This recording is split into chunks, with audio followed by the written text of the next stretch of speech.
আর্জেন্টিনার শরীরে শেষ বিন্দু ঘামও আজ মাঠে ঝরেছে। বিশ্ব চ্যাম্পিয়নদের এমন কঠিন পরীক্ষায় ফেলেছে ছোট দেশ কেপ ভার্দ। সবাই ভেবেছিলেন ম্যাচটা হয়তো হবে একতরফা, কিন্তু কেপ ভার্দ দেখিয়ে দিলেন ফুটবলের নামে নয়, লড়াইটা সবচেয়ে বড় পরিচয়। শেষ পাশে বাজার পর্যন্ত তারা আর্জেন্টিনাকে এক মুহূর্তের জন্য স্বস্তিত্ব থাকতে দেয়নি।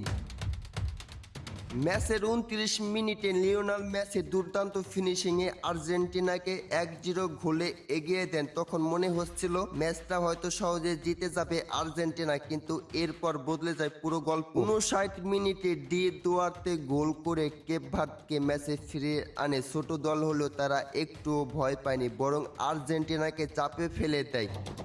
নির্ধারিত 90 মিনিট শেষ, যোগ করার সময় 92 মিনিটে লাউতারো মার্টিনেজ গোল করে আবারও 2-1 ব্যবধানে এগিয়ে দেন আর্জেন্টিনাকে। তখন সবাই ভেবেছিল জয় নিশ্চিত এখন আর্জেন্টিনা, কিন্তু অতিরিক্ত সময়ের 103 মিনিট এস লোপেস কাব্রাল গোল করে আবারও সমতা 2-2 করে দেন। কেপ ভার্দ দেখিয়ে দিলেন শেষ পাশে বাজার আগ পর্যন্ত কিছু শেষ নয়।